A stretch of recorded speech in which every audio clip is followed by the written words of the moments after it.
What is up, sick man here, back with more playoff reaction. The big three is still going strong. It is Lancashire Lamb Beers. Happy birthday to you, sir. If you watch this, well done. If you don't, it's your loss. And we're here to talk about games, and we're here with Bray and House Lasku. First game we're going to speak about is the Boston Celtics versus team I picked, Brooklyn Nets. Ed, you've got the Celtics, is that correct? Why don't you kick us off, my man, about what happened in the Celtics Nets game 2, another very interesting matchup. So I'll walk you through when I was watching the game. So I think it was the 12 o'clock tip-off, I think it was 12 o'clock. So got it up on my tablet, just chilling in bed, like nice and cozy in bed, watching it. First quarter goes on. I was like, oh, fuck. Nets are just kept on scoring. Bruce Brown got them off to a really good start. I think I joined the game when they were like 7-0 up. They just came out of a timeout. I was like, damn it. And as the first half was going on, I was like, gosh, the Nets the Nets are just carry on making this run, and the Celtics can't do anything to get on a run themselves and to get it close. And then I fall asleep during the end of the second quarter, and then I wake up and it's 5 minutes left of the fourth. So that's quite an often occurrence when you watch NBA from an international perspective. You wake up halfway through the game like, okay, I'm so baffled. Like, okay, what's going on? I have no idea what's happened. Like what time is it? And then I watched the last 4 or 5 minutes and it's like, oh wow, the Celtics defense is just so cool to watch. And I think I was listening to one of the analysts talking about how probably one of the reasons why Marcus Smart did get Defensive Player of the Year is more of a team award, and he was the best defender on the best defensive team in the league. And it's something, Alex, that we were talking about over the weekend, where we're like, Celtics got a pretty good defense. They've got these switchable players. You see on the coverage of Inside the NBA when they talk about how they don't like the switching defense, just guard your man, etc. But we're in a modern NBA where that's now the best defensive approach considering the skill sets of players. So I'm really impressed with what the Celtics is doing. And another tough night for KD. He made more free throws than he attempted shots in the game, which I found super interesting. Yeah. A tough night for the big two in Brooklyn. Durant, 27 points, 4 of 17 from the field, 6 turnovers. Let's just credit the Celtics coaching staff. If KD is shooting that bad, you must be doing something right? I know that he's struggled ever since he's come back from his Achilles, and that was also another thing that we might get onto. But Kyrie, big first game 1. Bad performance on his terms in game 2. He had 10 points, 4 of 13 from the field. First time, guys, in 55 games that Durant and Kyrie have both shot worse than 33% from the field. Super interesting, that little stat. And I've got another stat for you guys as well.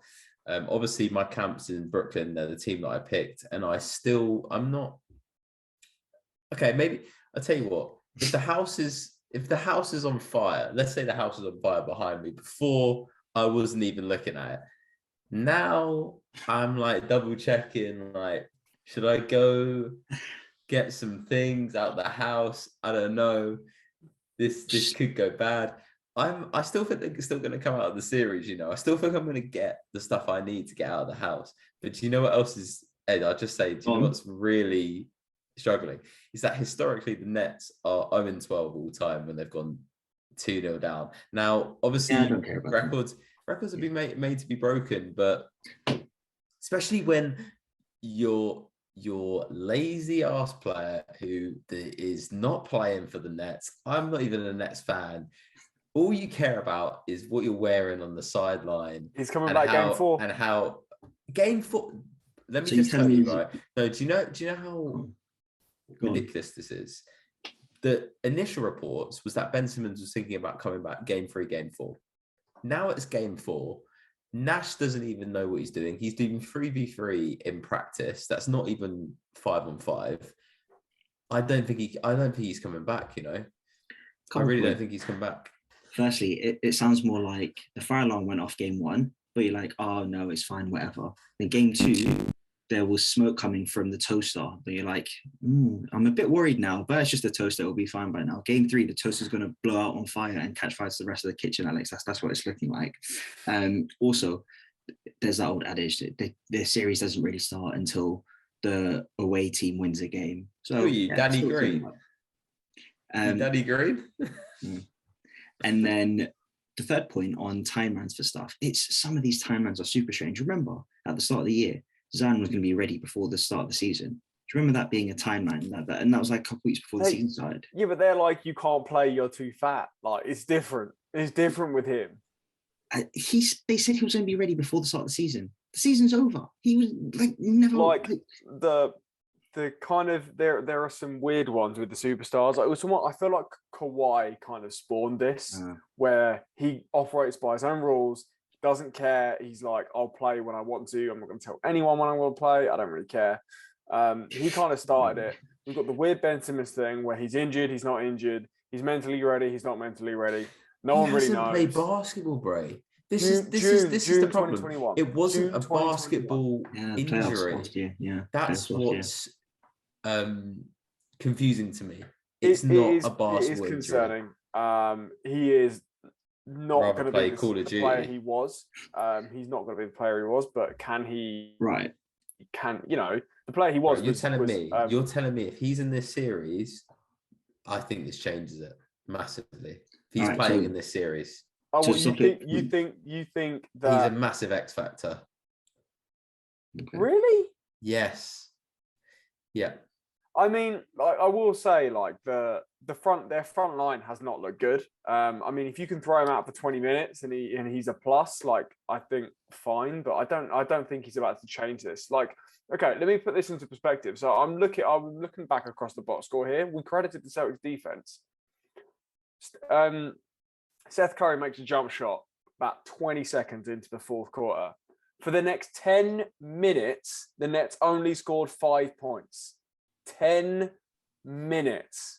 That Boston defense is horrifying. It's super, super tough.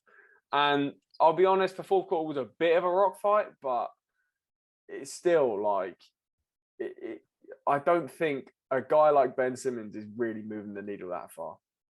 I think he is, but he doesn't want to play. Last thing, speaking on Nets coaching staff, Boston coaching staff. Alex, do you know who Emi Udoka's missus is? Give me a clue. American Sweetheart, mentioned in the J. Cole song. Wait.